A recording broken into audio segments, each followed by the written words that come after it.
Sa ating pong pagpapatuloy sa mensahe sa umagang ito bilang bahagi ng ating sermon series on the last 7 words of Christ, tayo po ngayon ay tutungo na mismo sa partikular na ikalawang pananalita ng ating Panginoong Kristo sa krus ng Kalbaryo.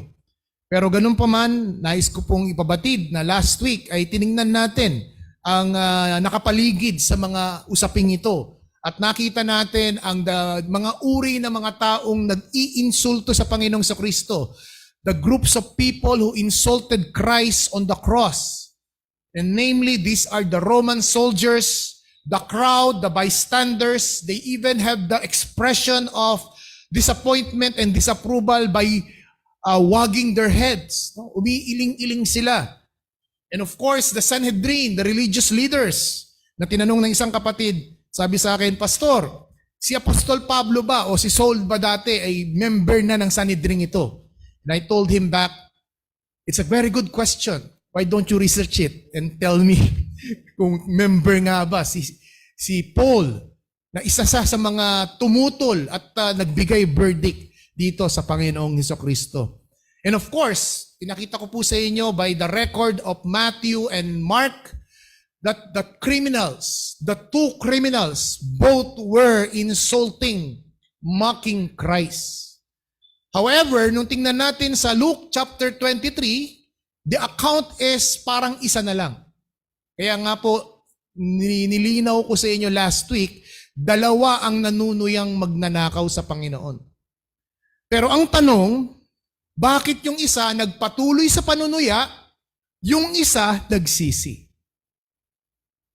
At yan po ang isa sa mga gusto ko munang ipaliwanag sa inyo before we go dealt with the text itself. Turn your Bibles in Romans. Roma Kabanatang Siyam. Roma Kabanatang Siyam, talatang 14 hanggang 16. Roma chapter 9 verses 14 to 16. Ano nga ang ating masasabi? May kawalang katarungan ba sa Diyos? Huwag nawang mangyari, sapagkat sinasabi niya kay Moses, ako'y maaawa sa aking kinakaawaan, at ako'y mahahabag sa aking kinakahabagan. Kaya't ito ay hindi ayon sa kalooban o pagsisikap ng tao, kundi ayon sa habag ng Diyos. Verse 19, kaya't sasabihin mo ba sa akin, bakit humahanap pa siya ng kamalian sapagkat sino ang sumasalungat sa kanyang kalooban? Ngunit sino ka o tao na makipagtalo sa Diyos? Sasabihin ba ng bagay na hinubog doon ng sa humuhubog sa kanya, bakit mo ako ginagawang ganito? O wala bang karapatan ang magpapalayok sa luwad upang gumawa upang ang isang limpak ng isang sisidlan ay para sa marangal na gamit at ang isa ay para sa pangkaraniwang gamit. So dito po natin makikita the sovereign will of God. The sovereign will of God was displayed on the cross. And even in these two criminals. Let us remember, dalawa yung nanunuya. Dalawa ang humahamak sa Diyos. Dalawa yung nang aalas ka. Dalawa yung bumabastos. Pero yung isa, kinahabagan, yung isa, pinabayaan. Hindi po dahil sa yung isang magnanakaw ay nagsisi. Totoo po, nagsisi siya. Pero that is the gospel response. Isang bagay na dapat nating maunawaan na kahit sa ating pang-araw-araw na buhay, yung pong tinatawag na sovereign will ng isang tao ay nangyayari. Alam mo ba kaibigan, ikaw ay naggagawa ng iyong pagpapasya sa araw-araw ng iyong buhay. Pumunta ka sa grocery at bibili ka ng sardines. Di ba? Pagdating dun sa section ng sardines, mamimili ka. Di ba? Kung anong klaseng brand ng sardines. Hindi na ako magbabanggit. Baka sabihin, nagpo-promote pa ako. Napakaraming mga section, napakaraming mga brand ng sardines, but you are the one who will make the decision whom you want to choose to get from the stand. At iiwan mo yung iba. Magrereklamo ba yung hindi mo napili? Yun po yung argument ni Apostol Pablo eh. Yung magpapalayok, siya yung gumagawa ng luwad at siya ang magpapasya kung gagamitin niya yung luwad sa isang sisidlan para sa kapalasyo at yung isang sisidlan na gagawin niya para sa gagawing palo sebo. Regardless kung ano man yung mangyaring product, hindi nagrereklamo yung luwad. It's very clear, doon po sa binasa natin kanina. In like manner, kapag ikaw ay bumabaybay sa kalsada at may mga nanlilimos, hindi mo sila pinapansin. Pero meron minsan sa pagkakataon na ikaw ay mahahabag sa isa sa mga nanlilimos at lilimusan mo. Again, it is an expression of display of your sovereign will. Hindi mo sila lilimusan lahat. Mamimili ka at yung gusto mong limusan, yun lang yung bibigyan mo ng limos. Ngayon, kung ginagawa po natin ang mga ganitong bagay na pagpili natin sa ating pang-araw-araw na gawain, bakit ang Diyos hindi makagawa? Bakit sa Diyos ayaw natin? Bakit ganun? Pagdating sa Diyos, parang ayaw nating ang Diyos ay meron siyang pipiliing ililigtas at meron siyang hahayaan dahil sa kanilang kasalanan.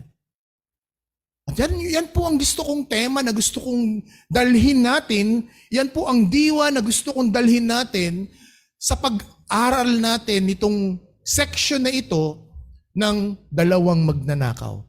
At dito sa dalawang magnanakaw na ito, nabanggit ng Panginoong Jesucristo ang ikalawa niyang wika sa krus ng Kalbaryo. Tatlong bagay ang nais kong gustong ituro sa mensaheng ito. Una, in verses 40 to 42, the spiritual confession. Verses 43, the splendid promise. And thirdly and finally, the scriptural truths. Mga spiritual na katotohanan. Una, tingnan po natin the spiritual confession of one of the two criminals. Nangyari po ito, dahil nga po pinaliwanag ko sa inyo na last Sunday, there was a sudden turn from one of the criminals. He used to mock, to insult Christ, but suddenly, there is a change of disposition. At ito nga po yung sinasabi ko, dahil kinahabagan ng Diyos ang taong ito. Naggawad siya ng pagsisisit pananampalataya sa isa sa mga magnanakaw na ito. Upang ma-realize niya yung kanyang lawak ng kanyang paglalapastangan sa ginawa ng Panginoon. Ito yung kinahabagan niya.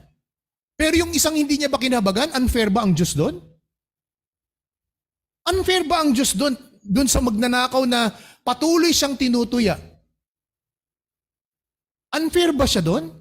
O hinayaan lang ng Diyos yung justice ay matanggap ng isang magnanakaw. And that's the difference between justice and mercy. Justice is giving or receiving what we deserve. But mercy is for the undeserving. These are two biblical doctrine that we ought to understand and we ought to appreciate.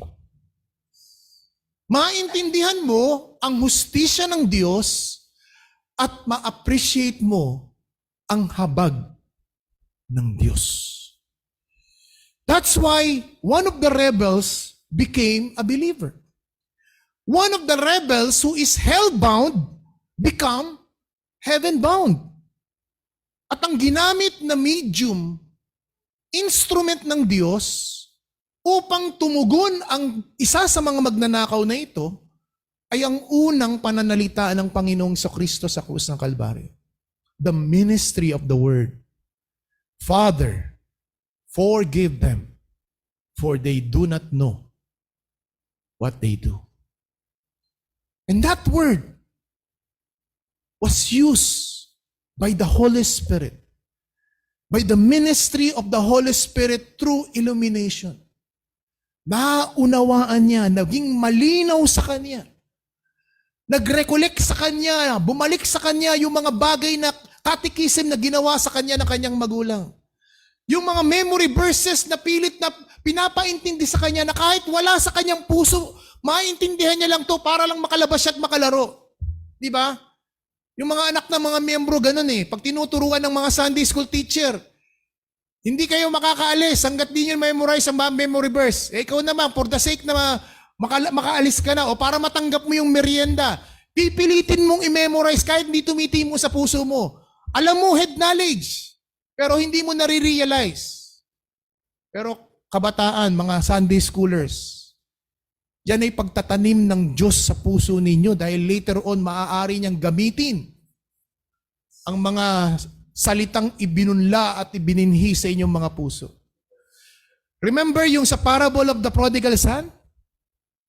Nung siya ay abang-aba na, siya ay kumakain na sa pagkain ng mga baboy, then he made a recollection. In my father's house, the servants are not eating the food of the swine. He made a recollection. And he made a resolution, babalik ako sa aking ama. Yan ang sinasabi sa Isaiah, na hindi babalik ang salita ng Diyos ng walang kabuluhan. Hindi natin alam kung kailan mamumunga ang Sunday school lesson ninyo. Hindi natin alam kung kailan sa mga kabataan, sa mga college students, ang pagpapagal ni Ate Leonor, ni Teacher Tina, ni Teacher Sid. Hindi natin alam kung kailan mamumunga. Ang tungkulin nila magtanim sa inyo. Subalit ang pag-ani para sa Diyos. Here we see the spiritual confession of one of the criminals. By rebuking the other saying, do you not fear God? Since we are under the same sentence and condemnation, we are indeed justly for what we receive, and the due reward for our deeds. Dito all of the sudden, makikita nyo biglang nagkalaglagan. Di ba? Yung term ko, nagkalaglagan. Kasi yung Matthew 27 verse 44, dalawa silang nanunuya. Mark 15, dalawa silang nag-iinsulto kay Kristo. Pero after the first saying of Christ, biglang may pagbabago dun sa isa. Ngayon, naging abogado na siya ng Panginoong Kristo. Ngayon, bigla niyang pinapangatwiranan, tayong dalawa rito ay marapat lamang parusahan, samantalang ang taong ito na dapat dito ay si Barabas ang kasama natin, tatlo tayong pinaparusahan dito, dahil tunay namang makasalanan tayo, pero hindi nangyari, siya na walang sala ang pinaparusahan. You see the point? There is a change of perspective in the spiritual things. This Steve who lived a godless life, a careless activity, especially when it comes to spiritual things. In fact, prior to his conversion, prior to the working of the Holy Spirit, in his heart, he had no regard for God. Wala siyang pakialam sa Diyos. And may I also say, he had no regard with man. Hindi nga niya ginagalang ang property ng kanyang kapitbahay dahil ninanakaw niya, right? Robber nga siya, thief nga siya, tulisan nga siya. Hindi niya ginagalang, wala siyang respeto sa pag-aari ng iba. And he keep on denying the crimes when they are caught. Na kapag sila'y nahuli, itatanggi nila. At kahit iharap na sila sa hukuman, they will plead not guilty. Because that's their nature. They would not admit it. They will plead not guilty even in their arraignment on court proceedings because they are living a godless life and a careless activity. They don't have regard for God nor for man. They live a life contrary to the will of God. They didn't mind and even bother to have fear of God. Wala silang takot sa Diyos. Hindi nga sila takot sa batas ng Diyos, ng tao sa batas pa ng Diyos. But when he heard the first saying, in the previous verses of the same chapter, chapter 23, the turning point was the ministry of the Word and the ministry of the Spirit. There was the spiritual conviction in his heart that led him to this amazing spiritual confession. All of the sudden, he now see differently. Dati wala siyang takot sa Diyos, biglang nagkaroon ng takot sa Diyos. Dati wala siyang regard sa kasalanan, ngayon bigla siyang nagkaroon ng regard sa kasalanan. Dati wala siyang kamuwang-muwang na ang kasalanan ay may kabayaran, ngayon tinatanggap niya na siya'y makasalanan at tinatanggap niya ang parusa at ang consequences ng kanyang kasalanan. One of these criminals were convicted by the Holy Spirit. He used to curse and mock Christ. He used to curse and insult. But after the illumination of the Holy Spirit in his heart, after he was moved, after the Lord changed and regenerate his heart, he had a different perspective towards Christ on the cross. Suddenly, the convicting power of God through his mind, through his thoughts, he became a penitent thief. Isang nagsisising magnanakaw. All of the sudden, biglang naisip niya, I am just few hours away from hell. I am definitely hell-bound. He realizes the urgency of his need. All of the sudden, bigla niyang na-realize yung kanyang pangangailangan. He was brought to in spiritual anxiety of dying without a Savior. Because in the very few moments, his one foot is already in hell. He had a different mindset after God moved his heart. He made a confession about the sinlessness of Christ. Tayo, marapat lamang tayo parusahan sapagkat tayo'y makasalanan. Subalit ang taong ito ay walang sala. In fact, yan ang isa sa mga highlights sa chapter 23. Pabalik-balik siya kay Pilato, kay Herodes. Wala silang makita at 3 beses binanggit ni Pilato sa chapter 23. Walang akong nakikita sa nasala ang taong ito. This convicted thief, he used to curse Christ together with his fellow thief, together with the soldiers, together with the bystanders and crowd, together with the religious leaders. But now, he stopped insulting and he stopped cursing. Instead, he started calling for Christ, for the salvation of his soul. At this moment, he now acknowledged Jesus as King.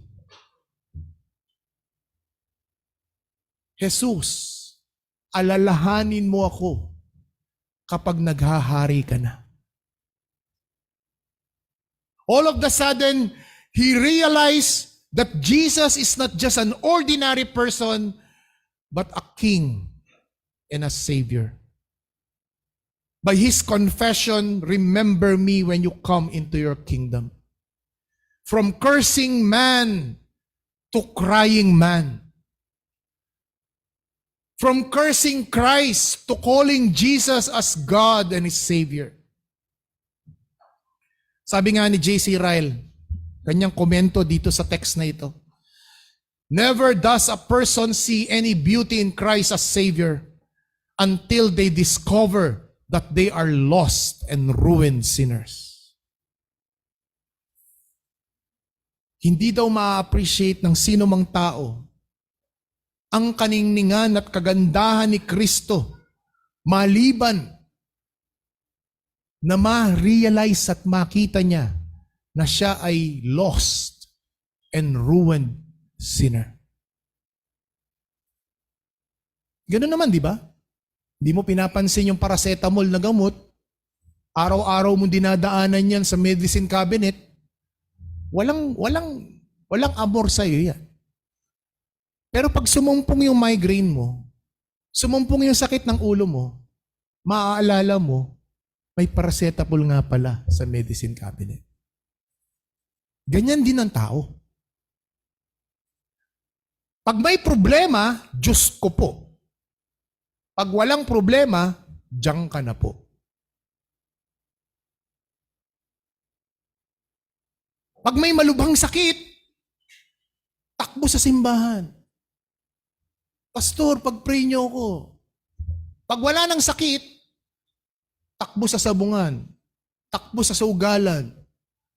Takbo kung saan-saan. Yan ang tao. Dito nakita natin,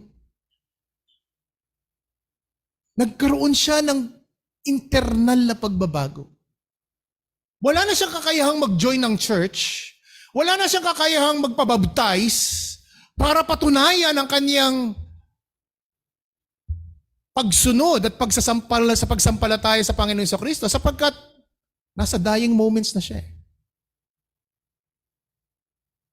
Pero alam niya, this is one thing that you will realize and you will understand about the statement of one of this criminal. Naiintindihan niya na ang kamatayan ni Kristo ay isang substitutionary death. Kasi alam niya si Barnabas dapat yung nasa gitnang krus eh. Dahil alam niya na pare-parehas kaming makasalanan. Magkakasama kami sa nakawan. Siya nga leader namin eh. Sumusunod lang kami sa kanya eh. Siya nagpaplano, kasama kami sa execution ng plano. Pero itong taong ito, si Jesus, siya ay namatay ng walang sala. Siya ay namatay para sa ibang grupo ng mga tao na mamakasalanan. Kaya sa kanyang pananalita, remember me when you come into your kingdom. He calls Jesus as a sinless man. He calls Jesus as his Lord. Bilang isang maliwanag na aplikasyon mga kapatid at mga listeners, mga viewers, kadalasan minsan nilalagay tayo ng Diyos sa isang sitwasyon para doon sa sitwasyon na ating kinalalagyan ay ma-reflect natin ang kalagayan ng ating kaluluwa. Sa panahon ng karamdaman, in times of sickness and illness, the Lord allow it. Na ma-hospital ka, malagay ka sa ICU, manganib ang buhay mo. For what purpose? In order for you to reflect. Sabi nga ni J.C. Ryle again, health is a good thing, but sickness is far better if it leads us to God through Christ Jesus.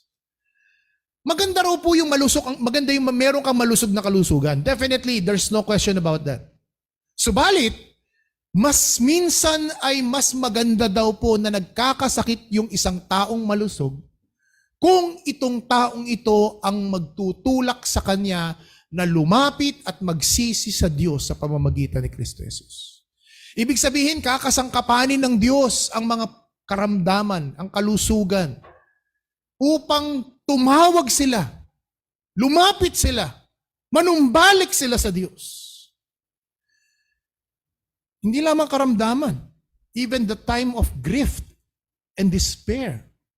If we are grieving and we are despair because of the death of a loved one, we are grieving because of failure, of our brokenness. All these things, God is speaking to us through these circumstances. And God is teaching us and leading us through the counsel of the Scripture and of the church that we need to restore our relationship back to God. Isang negatibong pangyayari sa buhay mo, isang unpleasant na bagay na mangyayari sa buhay mo, pero gagawin ng Diyos na pagpapala. disiplina, palo, karamdaman, kalungkutan, kamatayan.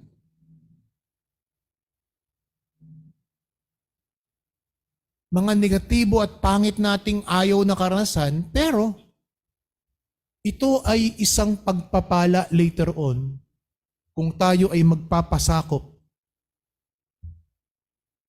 sa probidensya ng Diyos. Isa pang aplikasyon nito mga kapatid, isang magandang aplikasyon,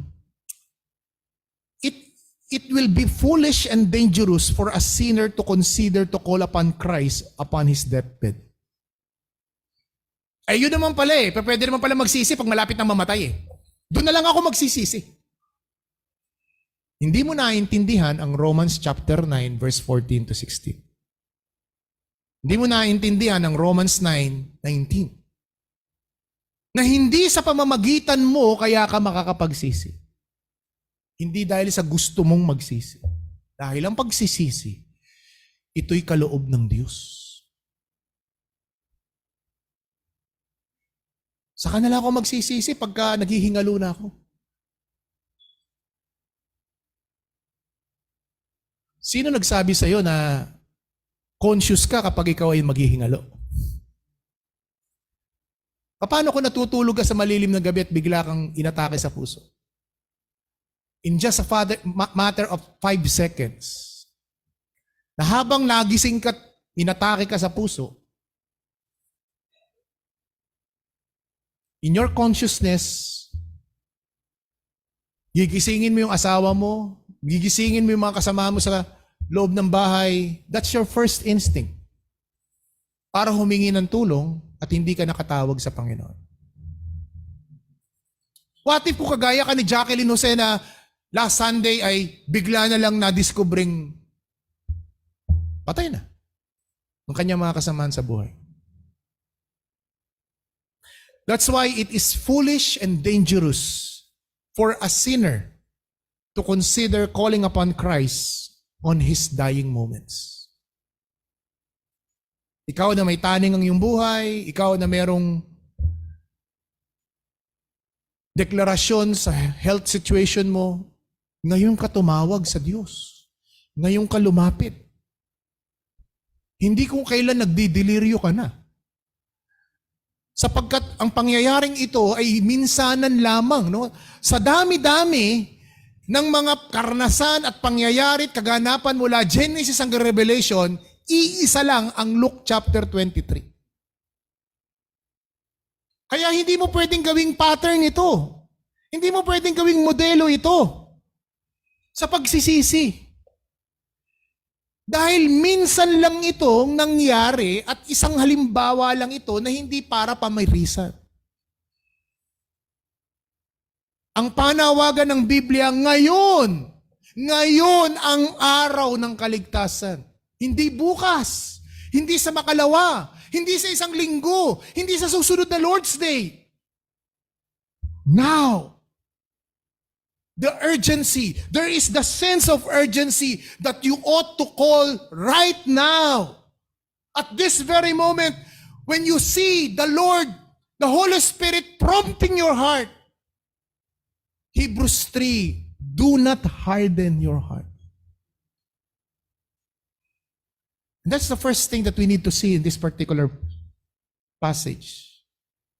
The spiritual confession. Secondly, verse 43, the splendid promise. I use the word adjective, or I use the adjective splendid, which means magnificent, excellent, very impressive promise. Sabi ni Jesus Christ, verse 43, and He said to him, sinong him ito? Yung nanunuya sa kanya? Hindi. Yung nagmamak sa kanya? Hindi. Doon sa isang magnanakaw na nagsisi. Ang sabi niya, and He said to him, truly, verily, verily, sa ibang translation, Amen, I say to you, today, you will be with me in paradise. What a splendid promise. Christ's saving grace is truly amazing. It's truly splendid. Isa sa mga magnanakaw na dating nag-iinsulto at humahamak kay Jesus, ilang oras lang ang nakalipas.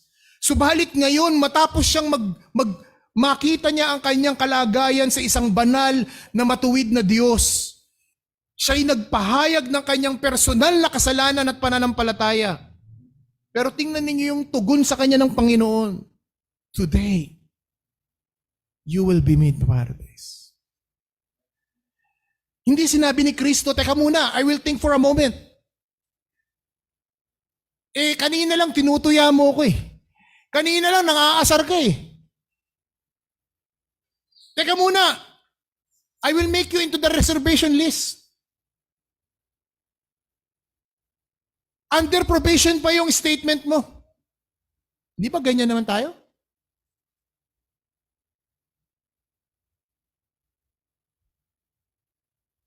O obserbahan ko muna. But look at the statement of Christ. Without any reservation, today,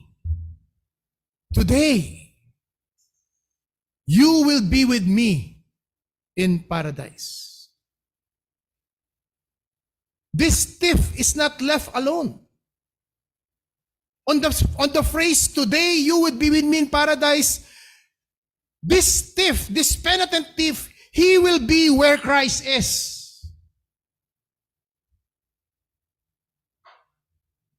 And where Christ is, nandoon yung thief.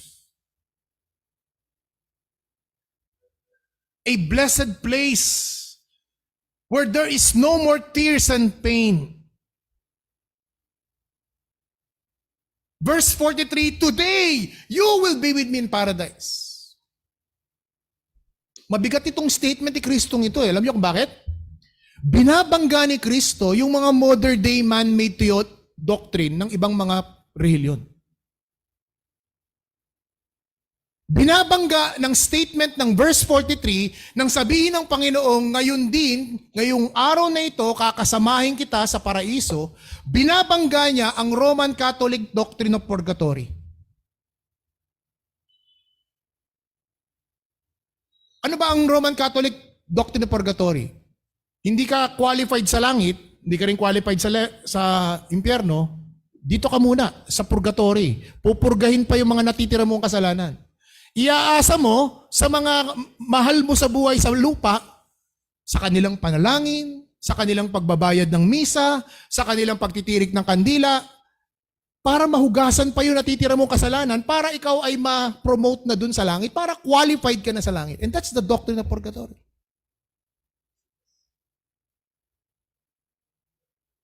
Our loved ones must offer prayers, masses, candle lighting, till they purge and cleanse all your sins in order for you to be qualified in heaven.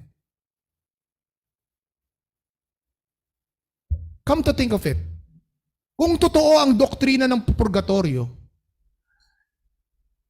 wala pang ilang oras, may kasalanang ginawa itong magnanakaw na to. Di ba tinutuya nga niya si Kristo? Hinahamak nga niya si Kristo, dalawa nga sila eh.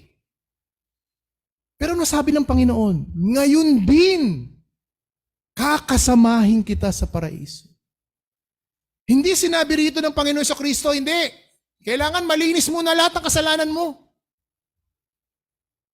Ano ka, siniswerte? Matapos mo akong boljakin, jackpot ka agad. You got the point? Ano ka, sineswerte? Matapos mo kong alipustahin, tapos gusto mo, happy-happy tayo? But here, look at the splendid promise of Christ today. Another doctrine na sinasagasaan ng statement ng Panginoon sa Kristo, it's not only the doctrine of purgatory of the Roman Catholic, but even the doctrine of the Jehovah's Witnesses and the Seventh-day Adventists. The doctrine of soul sleep. The soul sleep is kapag ang isang tao daw ay namatay, yung kanyang kaluluwa daw po ay dadalhin sa isang state of unconscious state. Parang pag natutulog ka ng malalim, wala kang pakiramdam. At sa second coming ng Panginoon, saka pa lang daw ikaw mabubuhay, at saka ka pa lang daw magkakaroon ng consciousness. And that is the doctrine of soul sleep.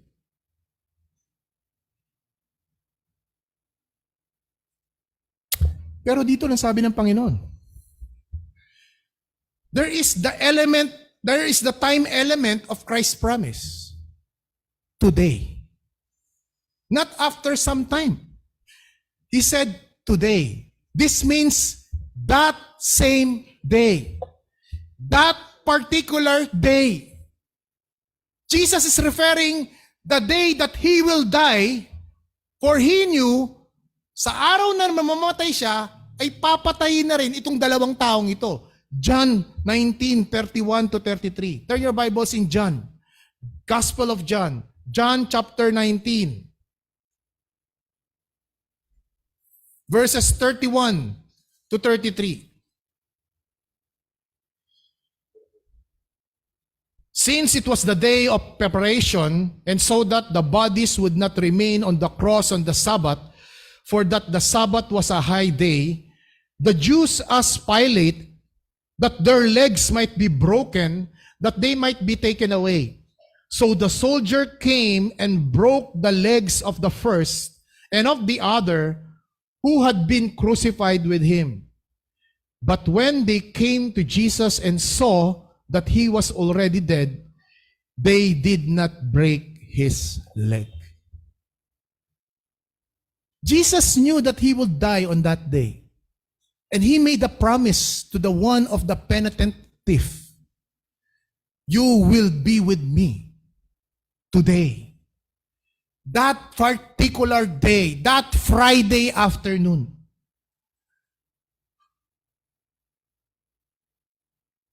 Paano ba dinidescribe ng Biblia ang kamatayan ng isang mananampalataya? 2 Corinthians. Turn your Bibles in 2 Corinthians. Chapter 5. Verse 8. 2 Corinthians chapter 5. Verse 8. Yes, we are of good courage, and who would be rather away from the body and at home with the Lord. Kapag nilisan ng ating kaluluwa, ng ating espiritu, ang ating katawang panglupa, ang isang mananampalataya, siya ay haharap. Siya ay kakasakasama sa presensya ng Diyos. Absent from the body, present with the Lord. Hindi po kagaya ng Roman Catholic doctrine, absent from the body, purgatory first, saka pa lang heaven or hell. At nakaasa pa yung heaven mo sa mga kamag-anak mo dito sa lupa. At yun nakakalungkot. But that concept is absurd.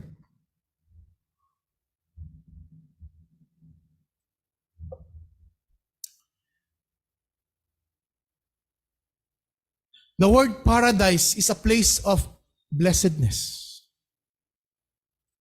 In the New Testament, synonymous. May mga synonyms, ang mga expression. If you remember, Luke chapter 16, the parable of Lazarus and the rich man. Ano yung term? Abraham's bosom. Nasa lugar ng pagpapala yung si Lazaro at yung mayaman nasa lugar ng pagdurusa. John 14. Ano sabi ng Panginoon? I will prepare you mansions in my Father's house. 2 Corinthians 5:8, di ba? Absent in the body, present with the Lord. 2 Corinthians 12, verse 3-4. Ano sabi diyan? Sabi ni Apostol Pablo, I know a man who was brought up to the third heaven. So paradise, Abraham's bosom, third heaven, Hebrews 12, 24 to 22 to 24, na ang sabi dito ay the phrase na to the general assembly and the church of the firstborn, which were written in heaven, and the God of judge of all, and to the spirit of just men made perfect. Ayun po yung description ng mga mananampalataya. We are just spirit made perfect. Na naghihintay pa lang ng glorified body sa second coming ni Kristo. But they are on heaven. They are in paradise. Bilang hamon, how sure are you that your names were written in the book of life? 5 seconds before you die, do you know where you're going? Alam mo ba kung saan ka pupunta? Sa lugar ba ng pagpapala o sa lugar ng pagdurusa? And this is a serious question. At hindi ako nagbibiro. If you die tonight, do you know where you are going? These are life-salting search questions that you and I must consider and analyze it. It's either you die in your own sins or you let Christ die for your sins. Thirdly, hindi lamang natin na makikita rito ang spiritual conviction, not only the splendid promise, but thirdly and lastly, scriptural truths. Ano po ang mga katotohanang hindi maaaring pasubalian mula po sa kaganapang ating pinag-aralang conversation ng Panginoon sa Kristo? Una, the wages of sin is death. Romans 6:23, di ba? Ang kabayaran ng kasalanan ay kamatayan. Pastor, nagsisi naman siya. Oo nga, pero namatay pa rin siya. Yung kasalanan niyang ginawa, hindi ito inabuswelto sa kanya ng Diyos.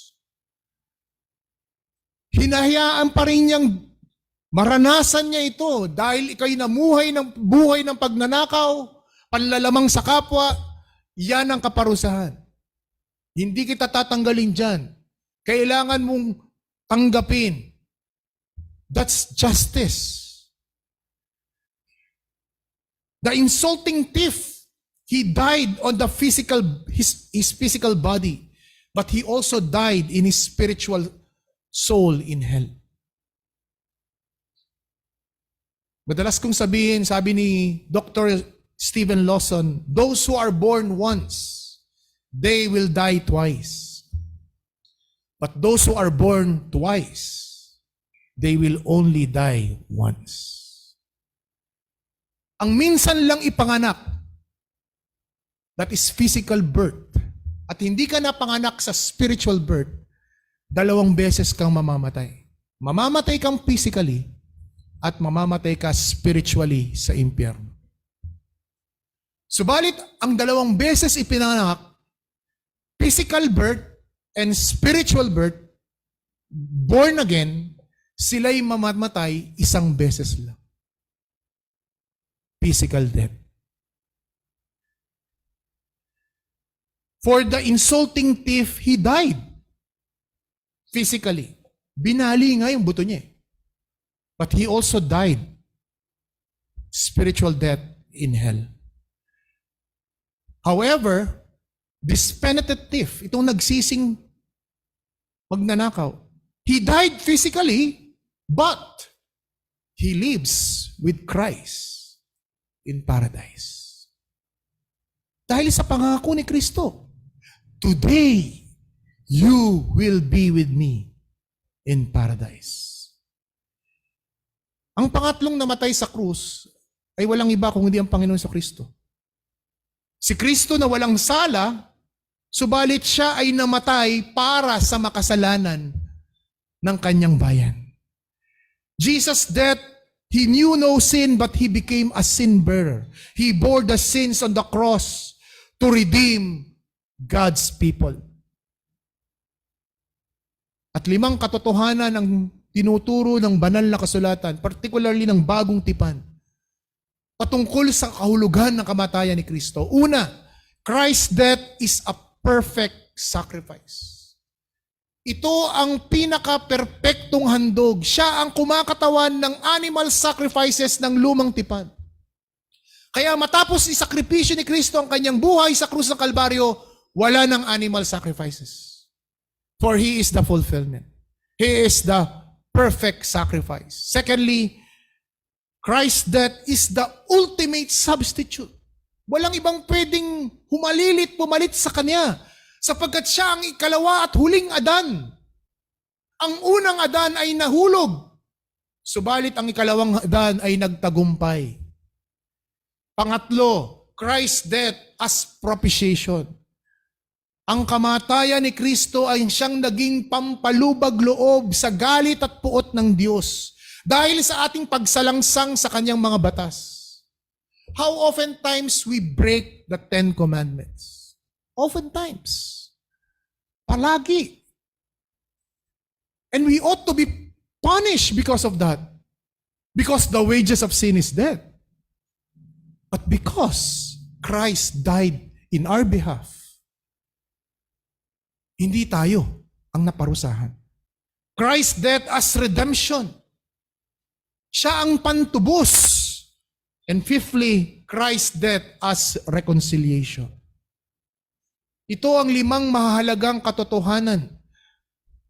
Kung ikaw ay magre-reflect ngayong Semana Santa ng kamatayan ni Kristo, hindi para gayahin ang ginawa ni Kristo, hindi para magbawas ng kasalanan, kung hindi para maunawaan mong ginawa ito ni Kristo para sa iyo, kailangan mong pagtiwalaan ang ginawa ni Kristo. And that is the first scriptural truth that we can find. The wages of sin is death. Secondly, conviction of sin is a gift of God. Kagaya ng 2 magnanakaw na ito, isa nakaranas ng hustisya. Ang isa ay nakaranas ng habag.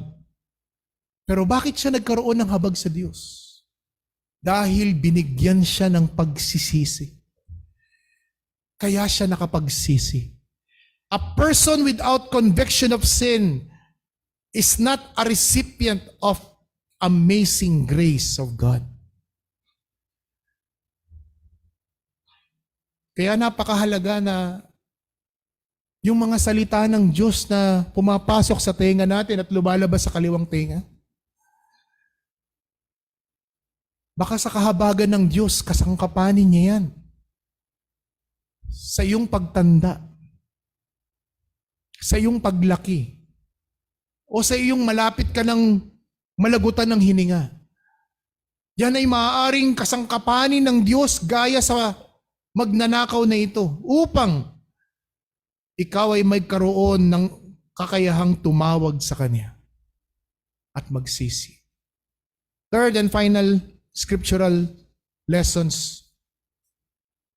Those who call in the name of the Lord will be saved. Romans 10:13. Those who call in the name of the Lord will be saved. Hindi ko sinabing those who are concerned for the things of God will be saved. In fact, napakaraming tao sa loob ng iglesia, they are so much concerned about the things of God. There are so many people inside the church, they are so concerned about the activities of the church. But they are not safe. Because it's not a matter of being concerned why people are safe. It is a matter of calling to the name of the Lord.